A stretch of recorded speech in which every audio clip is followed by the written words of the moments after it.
Support for this episode of Judaism Unbound comes from the Oshman Family JCC in Palo Alto, California, whose vision is to be the architects of the Jewish future. The Oshman Family JCC is an incubator for new expressions of Jewish identity. It creates innovative Jewish learning, celebrations, and arts programs that inspire personal connections to people and ideas from across the Jewish world. Learn more at www.paloaltojcc.org. This is Judaism Unbound, episode 180, The Ritual Design Lab. Welcome back, everyone. I'm Dan Liebenson. And I'm Lex Rothberg. We've been interested for a long time in the idea of redesigning aspects of Judaism, whether those are Jewish organizations, approaches to Judaism, or elements of Judaism itself, or the whole thing. The question that we get a lot and that we think about a lot is, well, how does one go about doing that? And that's a topic that we want to start diving into over time. Our guests today, Kursat Ozenc and Margaret Hagan, have done a lot of thinking about redesigning rituals.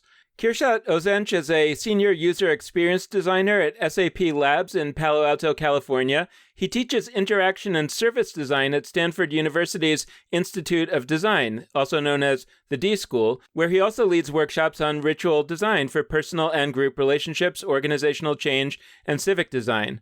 Margaret Hagan is the director of the Legal Design Lab at Stanford Law School. She also teaches classes at the D School and is a thought leader in the legal industry, pioneering how to bring a human-centered approach to how legal and government groups serve people. Together, they teach classes on ritual design at the Stanford D School and have recently published a book called Rituals for Work, 50 Ways to Create Engagement, Shared Purpose, and a Culture That Can Adapt to Change, which is extremely relevant to what we're talking about here on this show. And the book also includes some ideas about how to run a process of ritual redesign that we're hoping to build off of in some of our own work.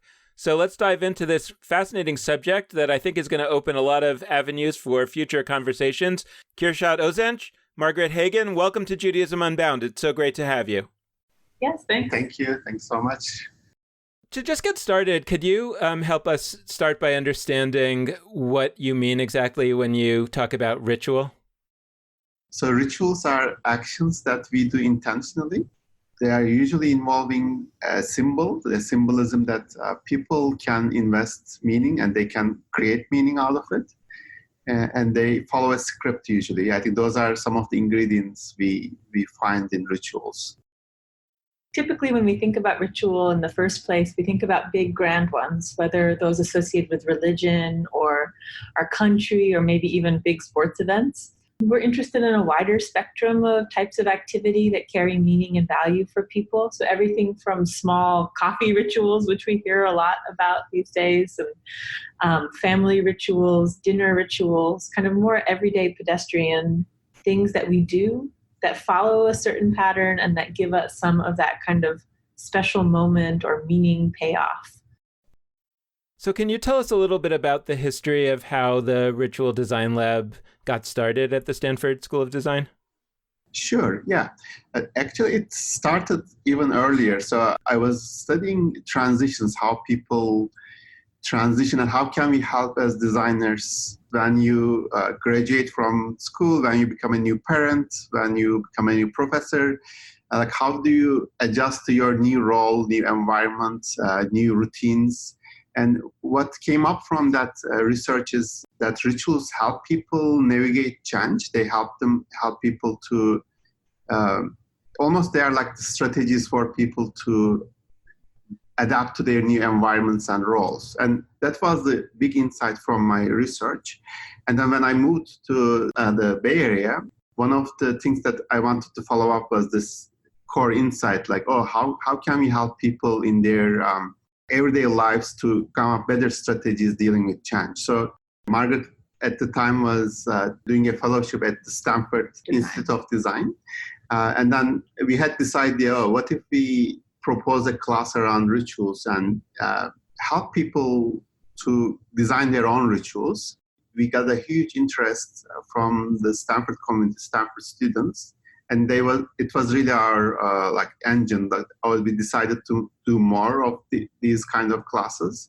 And then that's how Ritual Design Lab was born. And the idea is really taking the school space, the class space as an experiment So in every class is an experiment for us. And in each experiment, we look at different contexts. So we started with personal rituals, but then we moved to the workplace context. So then we have a class around human-robot rituals. So for us, it's really every class has this experimentation mindset, and then we look at different contexts for where people create meaning or where people yearn, like they want to create meaning. So I guess I'd love to understand at this stage, I mean, you started thinking about this when you were focusing on transitions, and I'm wondering whether currently you're thinking about rituals as that rituals are fundamentally about transitions, or not necessarily, that rituals is a larger category than transitions and transitions is one kind of ritual. And if it's the latter, then I'm wondering, why do people have rituals? You know, what is the function of these kind of intentional, repeated things in our lives? Why do we need them? Why do people want them? Why was it so interesting to people to have a class about them?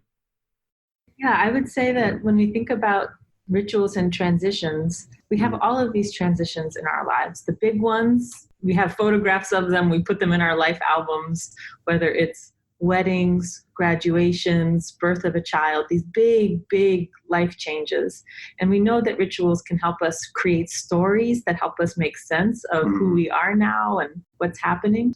But then we also have these more small daily transitions, whether it's opening up a meeting and getting people to get off of their cell phones and tune into a different kind of work, or even just starting your workday and going from a cozy sleep into more productive work mode. I think we have all of these kind of possible crises where maybe things don't go the way we want, where we're not performing in the way that we want to. And there we see a lot of value in rituals as a way to kind of help us bridge both those daily and those big life event things by giving us a script to follow and helping us not have to think so much about what we're doing. That's what we saw a lot in the workplace, is people wanting these rituals to give them comfort, stability, and guidance in kind of the daily ups and downs of work.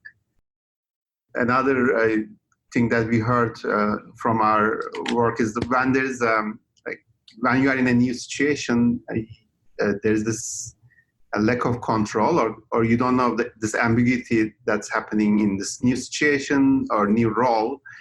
So ritual gives you that sense of control and some kind of order, like, oh, you are in control of this, even you are not. So there is this research from an anthropological research so there is this tribe in Amazon. I think they have two different habits. Like, for instance, when they need to fish in the bay, so there's a bay that they live close to the ocean. So sometimes they go fishing in the bay, which is a very safe space. So they can just go without any anxiety or lack of control. So for that, they don't have any rituals. So they just go out and then do their fishing. But when they need to do fishing in the ocean, there's lots of ambiguity. Like, they can caught up in a storm.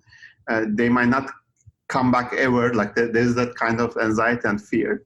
For that fishing practices, they have a very elaborate ritual just to help them to, like, they want to be protected. They want to feel a kind of control. So they have a very unique ritual for that purpose. I think that shows the function of the ritual a little bit in that case. Yeah.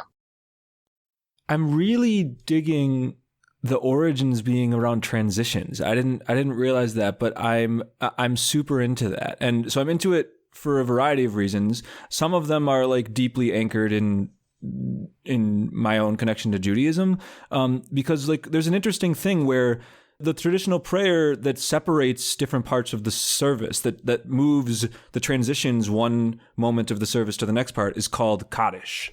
And it's the same root as holiness. And I think there's like a deep statement there. It's an implicit statement. It's not like rabbis ever said like, yes, we called this prayer Kaddish because it transitioned us from one place to the next, and what a holy process. But like, there's this implicit statement that holiness is wrapped up in how we transition from one thing to the next.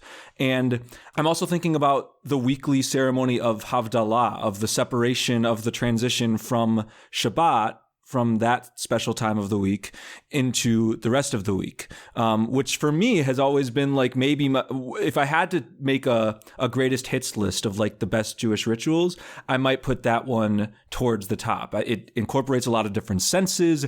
And also, this is where I wanted to get to. It's short. It's very compact.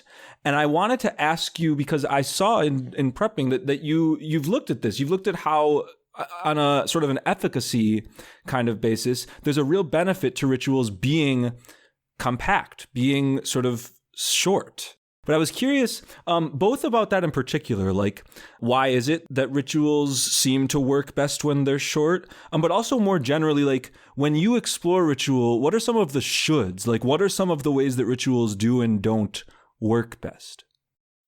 I think we have some anecdotal evidence. We've run probably 6 or 7 versions of our ritual design class. And so we've been able to see somewhat what rituals stick, meaning what we can, try to create as a good new practice, and then what actually people will use and repeat. And there, I think the shortness and the ability to make it lightweight is really crucial, because the more elaborate your ritual, first of all, the harder it is to convince other people to engage with you and sustain it. It just is a lot more burdensome, and it requires a lot more suspension of kind of logical belief to believe that there's value. So even just to have something that's a shorter investment, you can get more people to come along with you, which is one of the key things. And the other thing is just to make it more sticky. So I think we see a lot of rituals being designed by our students for their own productivity or teamwork that start off pretty elaborate with all of these different ingredients or really complicated scripts. But then when they try to deploy them in their field, in their lives, they end up reducing them down to something that's a much shorter and simpler thing, and still has that meaning, still has that punch, that value, but that doesn't require nearly as much complicated design. In one of our classes, we introduced this concept of the want curve. It's a psychological concept that WUNDT. The want novelty curve. So for any kind of, I think, initiative, for it to be successful, you need to find that a sweet spot. It should be new enough for people to get excited and adopt this ritual, but it should be also familiar for people, so they don't think that this is too much of novelty.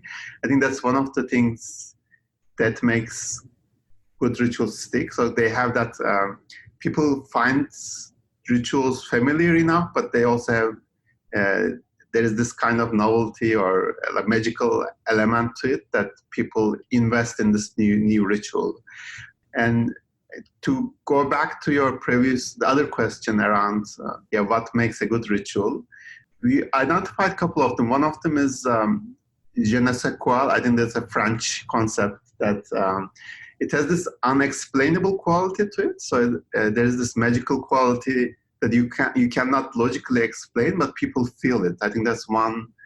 I would say that we found that there are some shoulds for rituals. So some of the shoulds for rituals are to really make sure that you're remembering the body. I think especially we see with our students when they're thinking about creating rituals, oftentimes they're thinking a lot about making it kind of very mental or verbal. But we found that rituals stick better when there's body movement, when you're actually moving, you're in sync with other people, that rhythm or that movement of your body helps to get that je ne sais quoi, that kind of emotional resonance, and also makes the thing more satisfying and more sticky.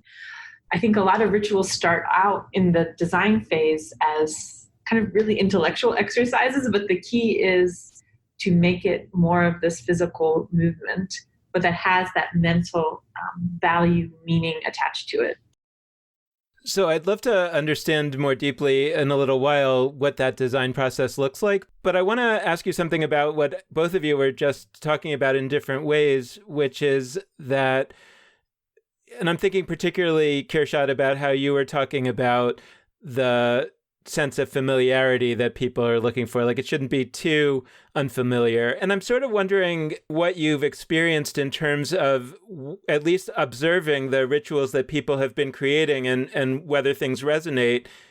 Are they taking ideas that come from religion? And are those ones that seem to be working the best and they're tweaking those? Or are what you're seeing working well some other kind of newly invented ritual that doesn't necessarily bear any intentional resemblance to a previous religious practice, but that perhaps after the fact you can see the connection? I guess I'm wondering what you're seeing in terms of the connections between not only religion, but all kinds of ancient practices where I suppose we have some notion, we have some belief that ancient peoples were good at this for some reason, and I'm wondering, what you're seeing about those connections. We are definitely seeing that people are relying on their past experiences and their traditions. So we ask students to list all their rituals from their past life and then remix rituals from their traditions. And people were borrowing ideas from religion or from the mainstream rituals into their new rituals. Like a wedding, they bring the concept of a wedding into a workplace context. The Mexican adapting the Day of the Dead celebration. Day of the Dead celebration into the remembering the projects that are dead. I think, that's definitely a theme, remixing tradition with the new context that we are living in. I would say that there's a few themes that maybe come up in religion and that often we see echoed in the rituals that people create. So whether it's from religion directly or just in sync. So that's like cleansing. So having some kind of water or purification, as well as something resembling saying magic words, saying a prayer, reciting key phrases. That is another common theme. Yeah, so I think we can see definitely things in sync. I think the other big thing that people are drawing from are sports rituals. Maybe just because a lot of people have had childhoods with religion or sports or national rituals as really ones that have carried a lot of meaning for them. It seems that those are then adapted for more workplace or family or day-to-day rituals. Yeah, I really want to pick up on that. So I'm selfishly super interested in sports and Judaism, and that's like one of my just favorite things to talk about everywhere.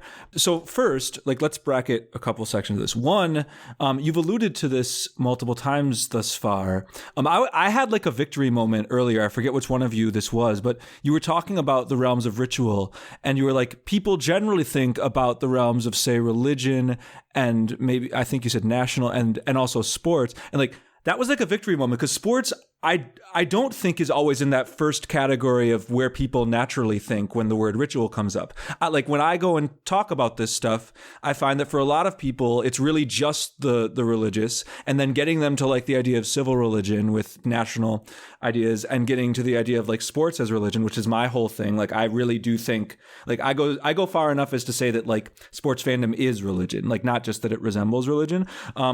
I find that that's not something people have really wrestled with. So so there's the sports piece in particular, but why is it important to push ourselves to think about ritual not just as the classic sort of, yes, in a church, in a synagogue, in a whatever, in a, calling it religious, etc. What meaningful different, what does it matter that we call certain things ritual versus just this is something I happen to do on a weekly basis or on a monthly basis?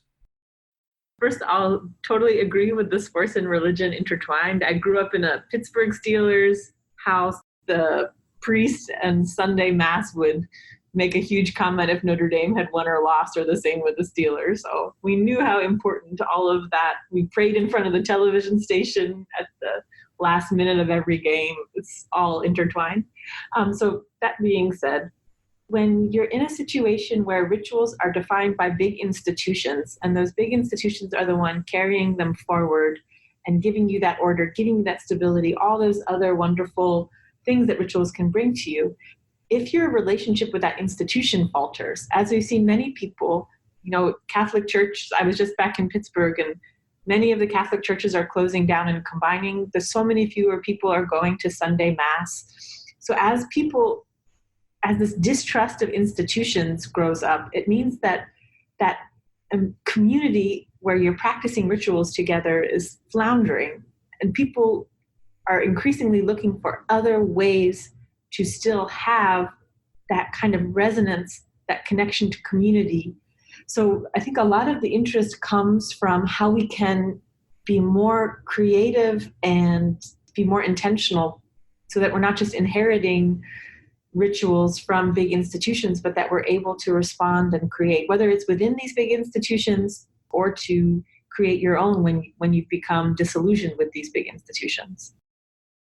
In the modern world, we don't have the traditional ways of creating those meaning, like through institutions, through organized religion. The need is still there, and then we need to find more nimble, quick, creative ways to help people to create those moments, meaningful moments in their lives. I think that's why we need rituals. In that, like going back to your question, like why do we need to call them rituals? There was even a research from Harvard. I think it's big in Harvard Business School, the research on rituals. But one of the studies they did is they looked at like a control group where you give people a task, and then in the second group they told them this is a ritual, and then within that small study they identified that when you called it a ritual, people feel more satisfactions. I think ritual, even calling this an activity with a script, it increases people's almost perception of that experience, and then helping them create meaning. Can you talk some about the process of how you're leading people towards the creation of rituals? This is just one example, but it struck me when I was reading your book that, or somewhere I was reading that you talked about how you found it more powerful when somebody else creates the ritual for you in some fashion. And I was wondering in particular about that because I think, at least in the work that we're doing on Judaism, right, we're imagining some process that needs to happen where people are going to go out there and basically rebuild a new form of Judaism, a new set of rituals. And definitely one of the issues that comes up is the sense of inauthenticity of doing that, particularly for what we might call the first generation, like the people that are going to create the new rituals. In a way, they're almost like immigrants, like it's not going to feel right to them, but hopefully it will to their children. And I guess I'm wondering whether there's some process that you've already been working on that even helps that first generation of ritual creators feel more connected to these new rituals. But beyond that, I'd love to understand more broadly what the process looks like of developing rituals in your lab, in your methodology. Oftentimes, when you create it yourself, you're not able to suspend your own disbelief that this is the thing that you should actually do. It's almost kind of embarrassing, mainly because it's not logical or it's not totally making sense. So it might feel a little bit weird and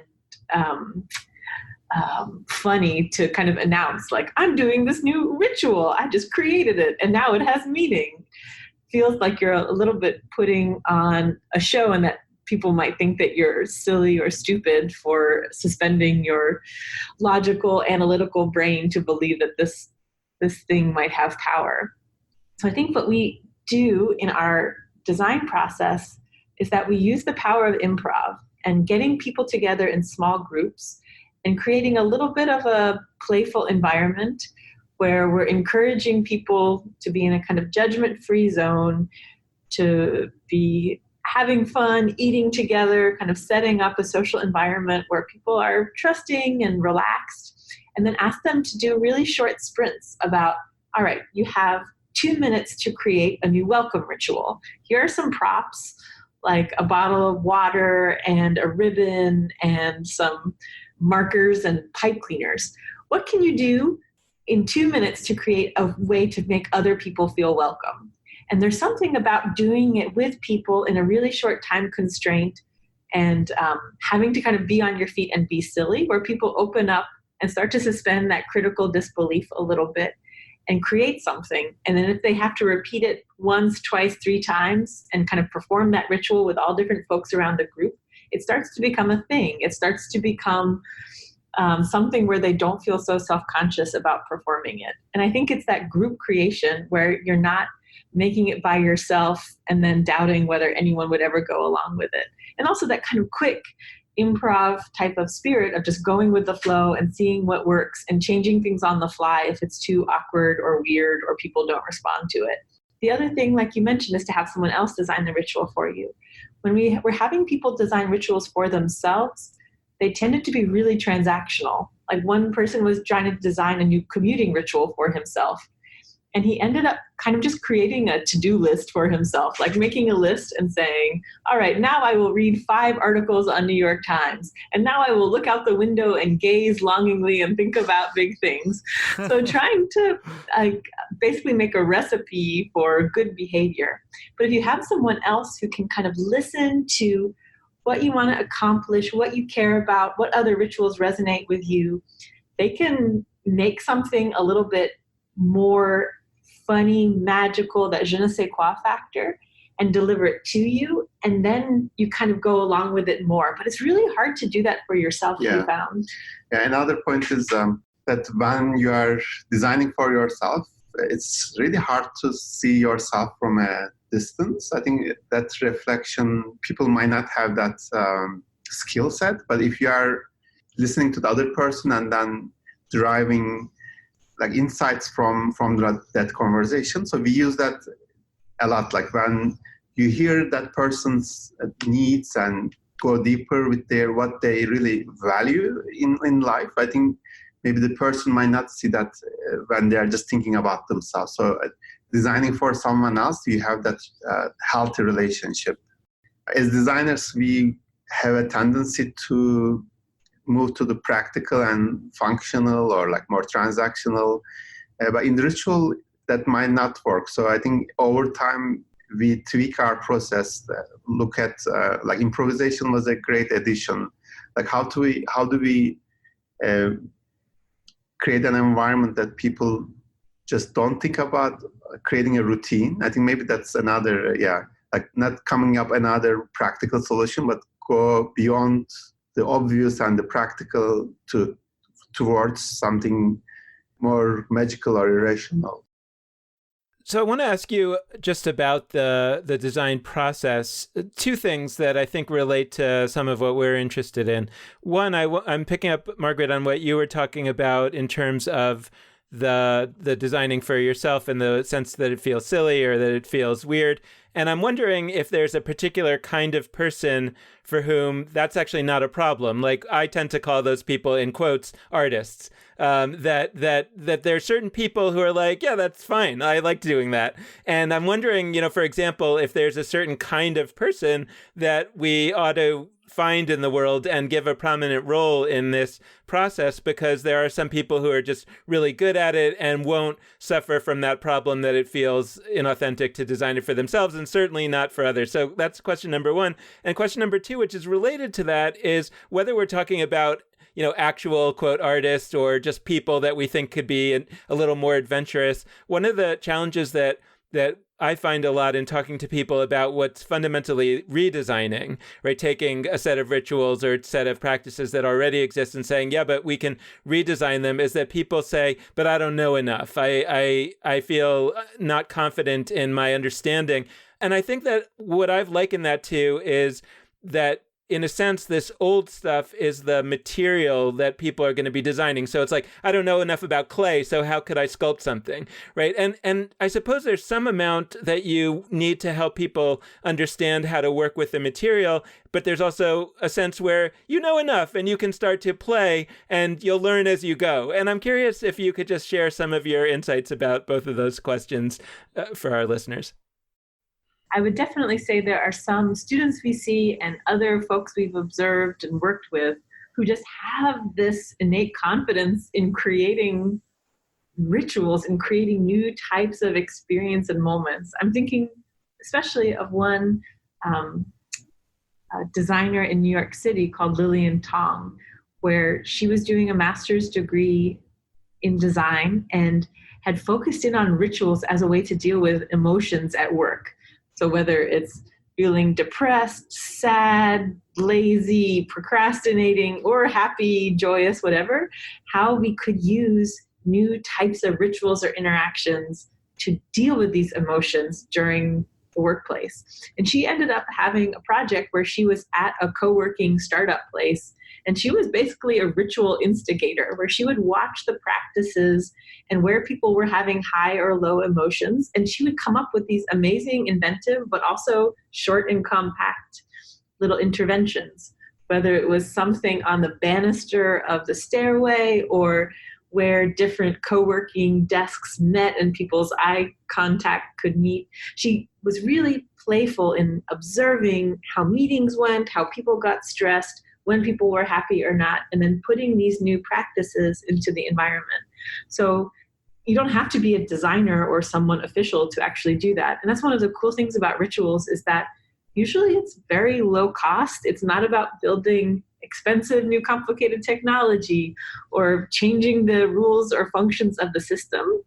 I started even doing this kind of instigation at my workplace, where I've started putting out really deliberately some like coffee and chocolate zone on my cubicle desk just to see if I can get more people to congregate and say hi, or a little purification station with Turkish cologne, which if you've never been to Turkey, you put on your hands, put on your face, kind of refresh, and just trying to put these little prompts out there. And I think there's a lot of ways that we don't have to do a full big workshop or create complicated new designs. We can just play around in our work and home environment to see, can we make people have more of these nice refreshing moments or bring community together in better ways? Another way of looking at this is giving people the permission to try out things, like empowering them, that it's okay to come up with these ideas in your workplace or in your community. I think one way to do this is, I think that's why we think design brings that democratic process. Like you don't need a title to create a ritual. It's just a way of trying things out. And if it sticks, it's fine. If it doesn't work, you can just create another one. So I want to name a resistance of mine, and it's not some like huge, overarching, terrible resistance, but it is a resistance. And it's because I get a little squirmy, I get a little nervous when we talk about rituals being mobilized in an office context. Not because I don't want that to happen. I do want people to do that in office context and think about how ritual could help them in their work. But what makes me nervous is the idea that you'd sort of be motivated to create a ritual, or a company would be motivated to create a ritual simply for the sake of profit. And you sort of be instrumentalizing ritual, which, I don't know, there's something about me that's like deeply a ritualist. There's a piece of me that feels as if taking ritual and distilling it only to a means of making money is really, really upsetting. It's really hard for me. And I'm not saying that's what you're advocating for, but I'm curious how you'd respond to that pushback. I'm curious if you regularly hear that pushback, and for the companies that might be wrestling with how to take on ritual, how could they do so in a way that won't fall into the dynamics where it would just be a way of making money, et cetera, where you'd really be doing ritual for its own sake or for the sake of employees, et cetera? I would say that's present. It's a big social, societal definition one as well. I mean, we had to write our book framed towards managers rather than we had originally wanted to. And I think the point of most of our classes is to talk to people who work inside organizations, to seize control of culture, to talk about how to bring more meaning into their everyday life.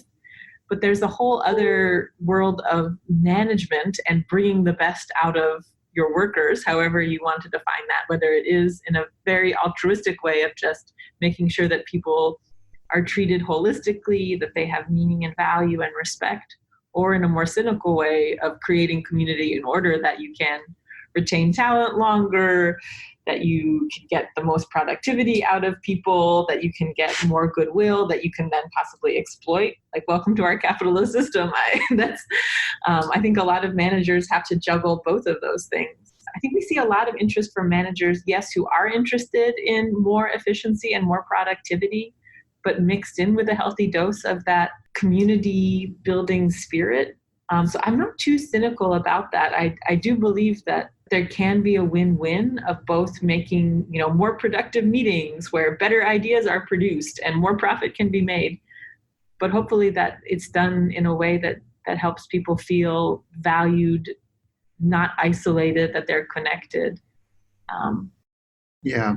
And we are super aware of what you just mentioned. I think that's being too instrumental about ritual. Another one is we hear a lot about exclusivity, like when you have a ritual in place in workplace, if you don't bring in, when you are coming up with the ritual without the buy-in of your employees, there is that danger of you are excluding certain kind of employees as well. I think, we are aware of those limitations of rituals. I mean, they can be misused in workplace or in other places. So it's a very nuanced concept. I would say, if it's in the hands of someone who have different motivations, that can definitely work against people. Just think how it's been used in the past. I mean, I would say you need to navigate this and make it more. I think that's one of the things that we are trying to do, is making it more grassroots and smaller teams, rather than coming up with a ritual for a company, like a company-wide ritual.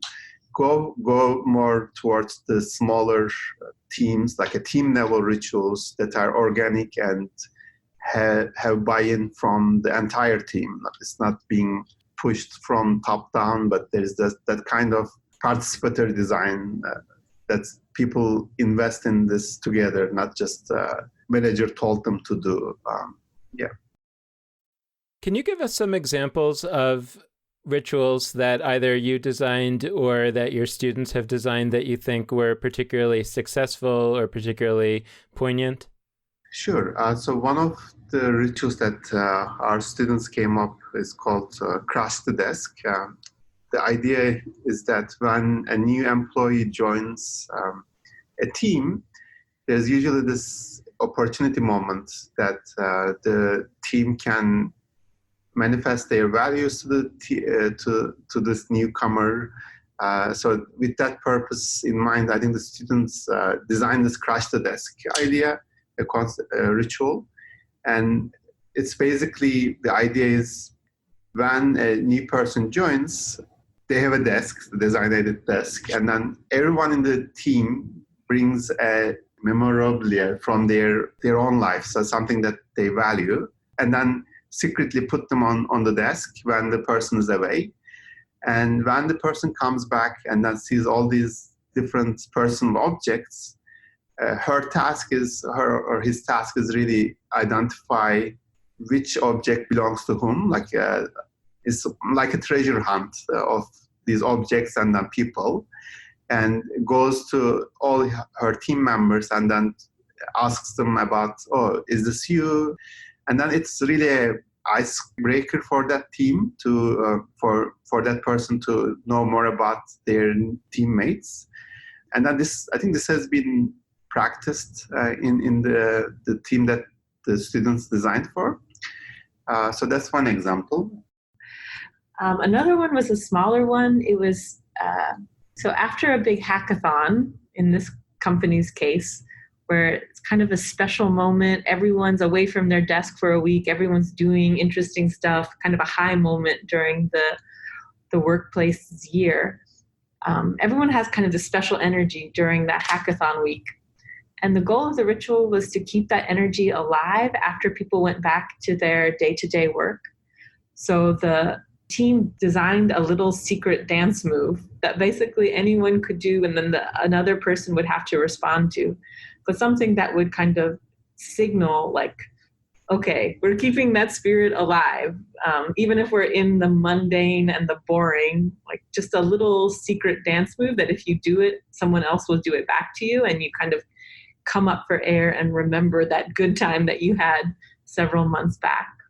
The smallest one probably is one of our students just created a ritual around a rock. Mm-hmm. He was a procrastinator on writing papers or preparing for exams. So his ritual was really simple. He just designated a rock he found as his focus rock. And he just created a practice where every time he wanted to focus or force himself over the procrastination hurdle, he put the rock next to his computer and made the pledge, said a few words out loud, and then said, all right, I am going to do good hard work right now. And then I'll put the rock away and go back to procrastination. But just this kind of little imbuing of value and meaning. In the world of podcasts, the strategy is often start by getting someone's background story and then dive into the work they do. And we often try to flip that, and today has worked out that way. But we do want to get your personal... We do want to hear about each of you, and maybe the collective view also. What brought you to a place where you today are thinking about issues of ritual, issues of design? What makes you connect to this work? What's the background story to where we are today? I'm Turkish in origin, so I started my studies in Turkey, and then transitions are really part of my life. Like I did a big transition from Istanbul to Pittsburgh, and then I think that was what made this work around transitions appealing for me. And then my interest in literature and poetry, I think I was a big reader, and then design is also, I think design's power is kind of a poetry for me. Design is about making things and then improving people's lives. My interest in spirituality and meaning making overlaps with my vocation, education with being a designer, and that really defined my interest in rituals. Like, how do we bring meaning making and spirituality into people's everyday lives? Because as a designer, I always look for opportunities or contexts that to make people's lives better. And I think that really, that overlap defined my trajectory, like in this line of ritual design. My interest comes mainly from this question of culture building and helping people live the lives, whether it's work lives or home lives, that make them into the people they want to be. My work, especially over the past 10 years, has mainly been in the justice system, in the courts, in legal aid groups, in people's lives when they're going through an eviction or a debt collection or a divorce crisis. And so I'm very interested, like Kursat, in how we can create new things that make people's lives better. And so the original type of work I was doing and still am doing is thinking about new technologies we can build, or new court rules or legislation we can change that make systems fairer and that make people feel more empowered and more dignity. But I think what I was finding in my work with the court system or legal aid groups is that so much of it's about culture change as well, whether it's about getting new types of services and technology to people, that to get groups to be open to change and to improving their own work lives, we need a simultaneous focus on how we design organizations that basically make people happier, because that's one of the root problems I find in the justice system about why it's so dysfunctional and why it can be so harmful to people's lives, litigants' lives, is that most people who work in the courts are unhappy as well. And I think this is just one of the big issues of our time, is that all of us obviously have to work, that we need to make work a central part of our lives. But there's not really that many people who care about, or in companies or government agencies who are working on making the organizational culture really respectful, dignified, and meaningful for people. I think the TV show The Office really shows this very well, that people's work lives are really their whole lives these days. Like, this is where we're talking to people, meeting people, hanging out with people. And there, I think if you watch The Office back, you'll see they have a lot of rituals there where they have Olympics and prizes and competitions. And I think that's what I'm thinking a lot about right now when I'm thinking about how we can make the justice system and other parts of the government work better, is how we really go to the organizations themselves to change and improve them. It strikes me that their government or the legal system has some relationships to the world of religion that I hadn't put my finger on before listening to you say that, particularly in the sense that, like religion hopefully is, the justice system is a set of institutions that have a certain purpose to bring justice. And in theory, all of its activities, whether they're rituals or other types of activities, should be calculated towards the objective of purpose of bringing more justice. And yet, having been around for so long and for probably all kinds of other reasons, not least of which is the profit motive also being involved, things move and accumulate. And it feels like that's actually a really interesting example of something that over the course of hundreds of years accumulates some junk. So it's a case of wanting to reinvent that system and thinking about like what are the avenues with which to do it. So, I'm wondering how you see the connection between that and religion. I think a lot of it, and this is what we do in our design process during the understanding phase, is tuning back into what are the first principles, what are the core values, both in kind of big long-term outcomes and regular behaviors, and then thinking what are the experiences, strategies, rituals, etc., that we could be putting in place to make sure that these values are at the core of what we're doing day in and day out.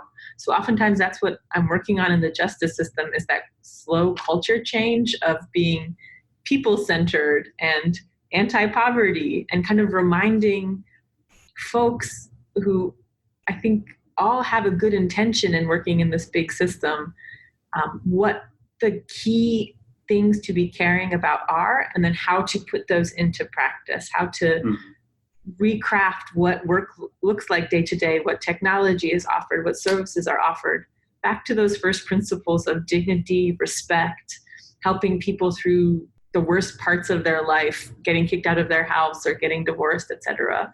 Core values are so easy to get lost, and it just becomes the slog of work and annoying people who are in your way and that kind of disrespect culture. We're arcing towards the end of the episode, and so we've been talking about other people's rituals that they've designed in partnership with you, and I would love to hear just from each of you, what's a ritual that you cherish in your daily or weekly or monthly or yearly life? What's a ritual that keeps you going, that excites you, that motivates you, whatever it might be? So mine is actually pancakes on Saturdays and Sundays, because we have two small children, a 4-year-old and a 2-year-old. They're not really able to tell days of the week apart as much as we'd like.